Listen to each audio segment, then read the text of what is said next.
Welcome to Inside the Mind of a One of a Kind.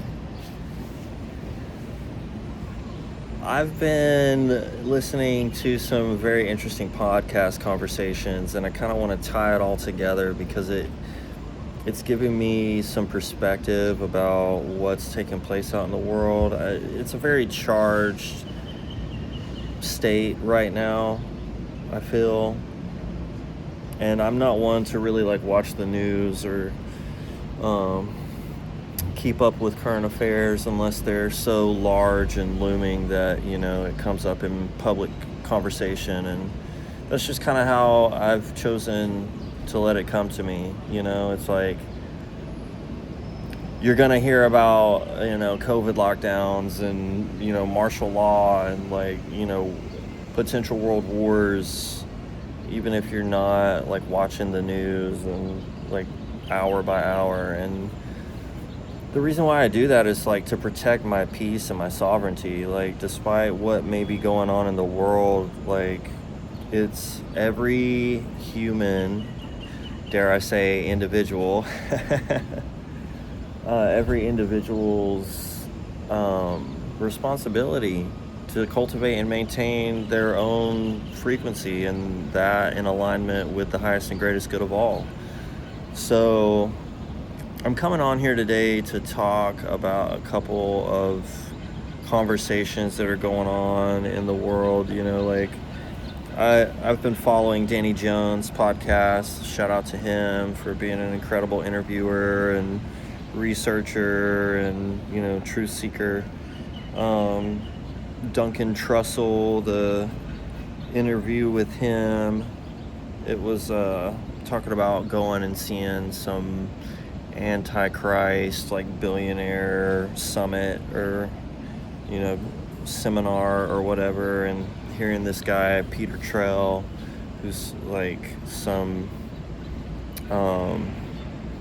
Silicon Valley born again Christian trying to patch the Revelations prophecies, and it's really far out, man. It's really wild. And Duncan Trussell highlights some really incredible potentialities, and it takes an intelligent mind to really go there and even just to humble oneself to be able to think of those subjects, for better or for worse, because these are some pretty grim, some pretty dark possibilities. And he's talking about with the advent of AI and it becoming more commonplace nowadays, people having access to things which, as far as I'm concerned, man, have already been used in the playbook of keeping humanity in the third density realms, as it were. It's not the first time. It's not a new thing for people to be bioengineering certain viruses to wipe out ethnicities. Bill, all right? It's not a far cry of the imagination for people to be creating their own satellites and private eyeing everything from a bird's eye view, alphabet agencies.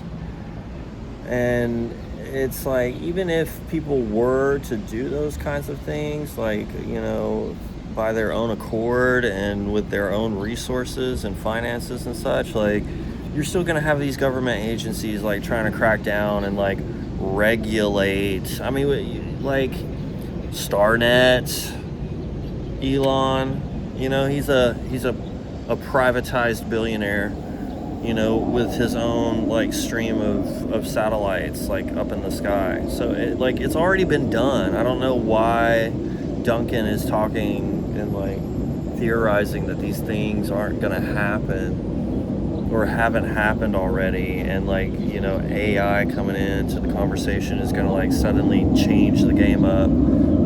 People are utilizing their mental capacities, their intuition, their intellect, their divine purpose to be able to create these things already. Much like AI, because we invented AI. We discovered it in the stream of consciousness consciousness and like pulled it from the ethers and down into, because even AI is not like a new thing. Like people who study history are gonna understand that like we've had ghosts in the machine since like even as early as like Greco-Roman times. Like they were talking about, you know, animated forces, like, you know, these statues and these metal beings like coming to life because they were using alchemy to distill a soul or like a spirit, an entity, into a physical form. So like it's been happening, y'all. Like that's all that the human experience is by definition, like light beings having a human experience, right?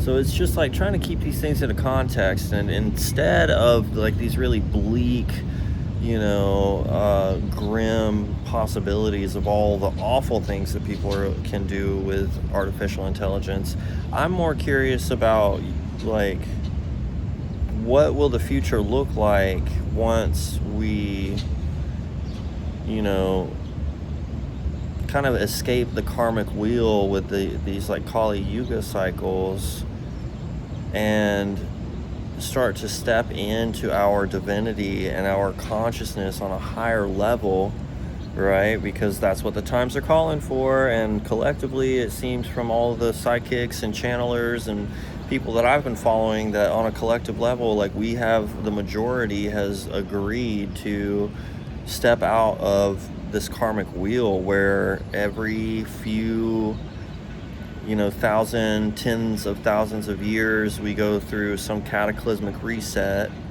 which is a part of like the Earth's like cycles and the Earth's like own spiritual journey. And I think the Earth is ready for something to shift too. You know, I believe that Mother Earth is kind of growing. You know, she's been going through the growing pains, and this time is like the final, it's the fifth world in the Hopi prophecy. And you know, like what's been done is nothing new under the sun. You know, like we've gone through these repeat cycles in order to grow like spiritual legs. Like we're kind of out of our spiritual infancy and into like being a toddler and a young child. And now that we've grown in these ways, like we're ready for a level up. And the times are very telling of that. Like all the astrology that I've been watching, like it's in the stars, y'all. Like if even from like a Christian perspective, like let's bring this down way down into a religious, you know, type of experience and consciousness. Like God to me is the ultimate mathematician, the ultimate physicist, the ultimate architect, the ultimate astrologer. Like as far as I'm concerned, God literally created a map in the sky, in the heavens, for us to review and to read and to study and use as a tool for preparation, in order to not be blindsided by all of these like moving energies that are coming in like rather rapidly.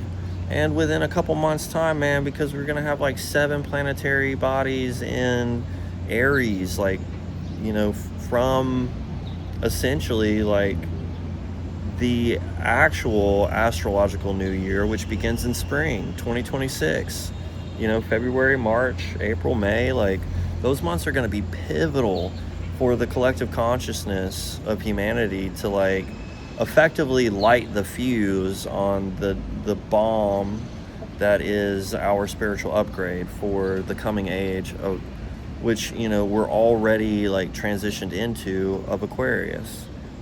Like now we're like really gonna get into the nitty gritty of stepping into unified consciousness, where we're receiving telepathic communication from not just ourselves, between ourselves, but from other entities, other beings, animals, plant, mineral consciousness.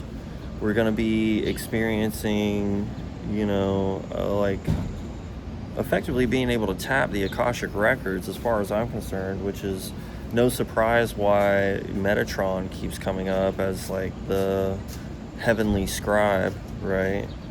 like the person who's able, the person, the human who became an archangel in order to, you know, kind of be a record keeper of sorts for the experience of humanity. So this is a very exciting time for someone like me who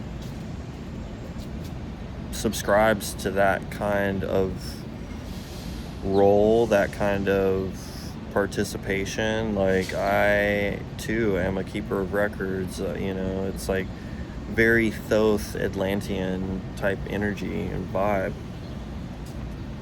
But these are all energies and architects, and, you know, not the only ones of their kind. Like, we're talking about energies, and what's really up for me right now is like how one particular individuated soul can express like multiple aspects of itself and like parts, right? If anybody that studies internal family systems will understand what I'm talking about.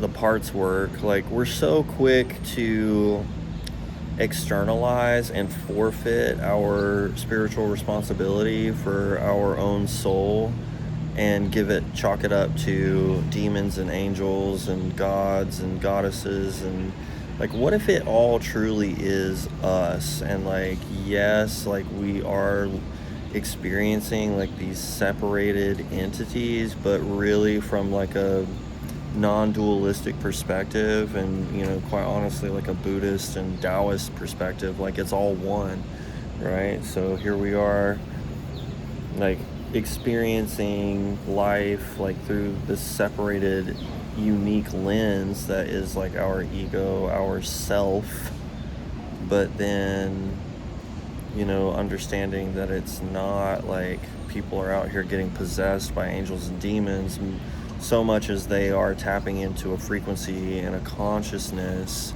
that is either, you know, negatively or positively aligned.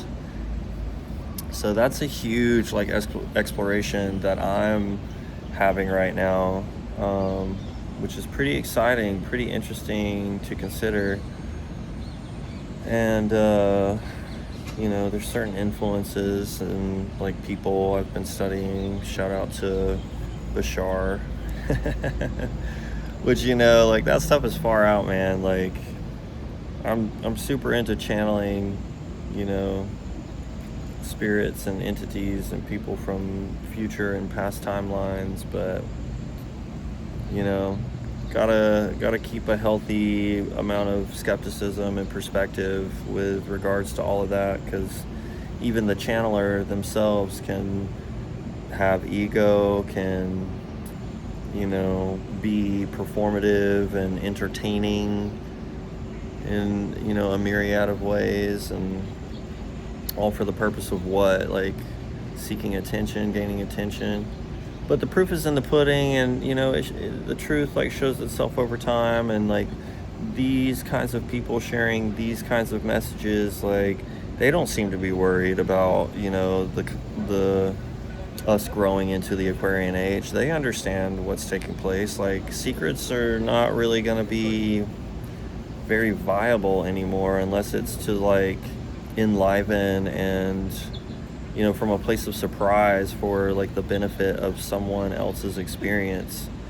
You know, like it's coming out in the Aquarian energy, like over time, like people that are withholding information and keeping secrets for the purpose of like protecting their ego and like negatively impacting other people, like those kinds of activities are no longer like going to be so easily withheld, withdrawn, kept from, omitted. And everything that was ever, you know, done from that state of mind in the first place across time to the present is going to be unveiled. So buckle up, Buttercup. If you got a closet full of skeletons, you're not going to be able to hold it much longer. You can mark my words with that. But for those of us that are positively aligned, or that are seeking to align ourselves positively, for those of us that are seeking to, that are still in those states, like, there's going to be a lot of karmic recompense, and it's going to be a very challenging time for those seeking to align. But, for the highest and greatest good of all, that's what's needed, and that's what's going to be best, for your soul. So keep that into perspective, no matter how much struggle, strife, like turmoil, like lashback, judgment that you're going to be receiving for those actions. Like, it's all trial by fire. It's all transmutation. You got to walk through the fire to be purified and to be able to stand in these higher frequencies. Like, it is like a burning off the excess, the negative fumes.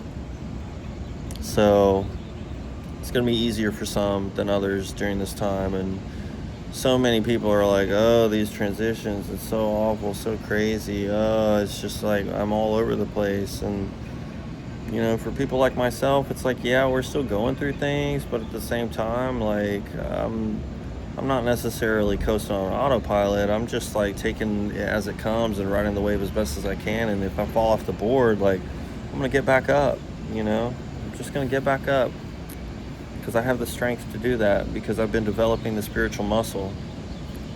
So, yeah, what more can I say? That's really it for right now. I just wanted to kind of hop on and talk about, like, we need to start thinking of the positive possibilities. In conclusion, bringing it back to Duncan Trussell podcast, like, there's so many amazing discoveries taking place right now that are providing further evidence and, like, bulletproof affirmation and conviction into things that people who have been, like, shunned and shamed and pushed and ostracized to the edge of society for believing in these things are now receiving the validation that they need by science, by history, by new anthropological discoveries. And it's just simply amazing. It's like literally the most exciting time to be alive. And so I would encourage everybody to think of the 5-to-1 ratio.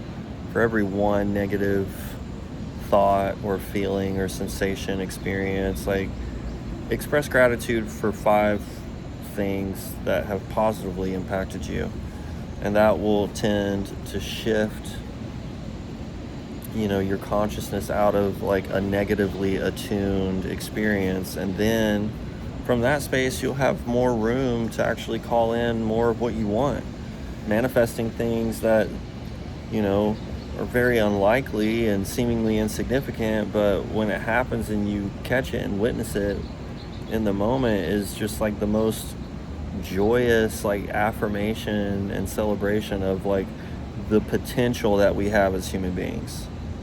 That's really what I want to highlight here. Like, we truly have so much co-creative capacity, and instead of all of this war, like all the war that's taken place and all the hanging on the edge of our seats and things like that with, like, World War III, like, all of that is just, like, people who have been in control, who still want control, seeking to pull the frequency of the collective consciousness on this earth down so that they can maintain it. And, like, that's just not going to happen with where we're headed, y'all. It's just not. You gotta spend time looking in a different direction and, believing in a future that where, like, these things don't exist. Yeah, we're gonna have conflict. Yeah, we're gonna have differences of opinion. Yes, people are gonna choose to take different actions. And that's why there's all this talk about, like, the consciousness splitting. Like, those of us who are still negatively aligned are going to have, like, a split reality and just be on, like, an earth, but a very different earth on, like, a different plane of existence, right? And that's the thing, like, ancient civilizations have done this in the past. Mayan civilization, Tartarian civilization, Atlantean, Lemurian, but like certain civilizations, even like the Tibetans, man, like through chant and prayer and, you know, like raising the frequency, you can shift up. You can still cohabit the same space, the same dimensions, X, Y, Z, the 3 dimensions, but you're living on a different frequency. You're still sharing the same space, but you're living in a different frequency. And I know this to be true because of physics and acoustics, sound, the physics of sound. It's called a phase shift. You know, it's like when similar frequencies are meeting and like knocking up against each other, you can't hear it. You know, and that's kind of what's going on in like the 3rd density right now. But the higher densities are octaves and harmonic frequencies of existence, different planes of existence, whether laterally or vertically. Like, it doesn't matter. It doesn't have to be a vertical hierarchy always. Like, you can have similar frequencies, although not the same, existing in the same like x-axis.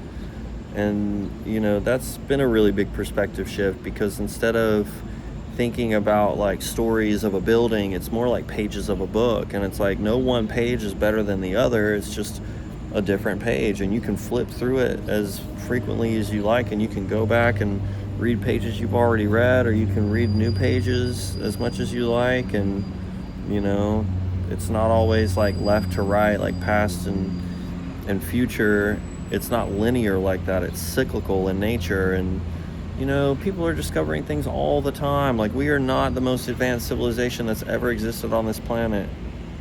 It's just a simple, like, humbling fact. Like, all of this stuff is child's play compared to what our ancestors were working with on a conscious level. But the beauty is, with the times that we're living in, like, we get to experience that rise in consciousness now. And I couldn't be more thrilled to like step into rather than out of like that frequency in a new way, you know, to kind of come back to a familiar cycle that we've experienced across lifetimes, across civilizations in the span of humanity's existence, and to be able to do it again from like a new, like a fresh pair of eyes. Pretty cool if you ask me. So if you guys are curious to understand more about what I'm talking about, feel free to leave a comment. I want to create dialogue with people of like mind, and even people who aren't as familiar with this but are interested enough and curious enough and not scared enough to be able to ask questions, man.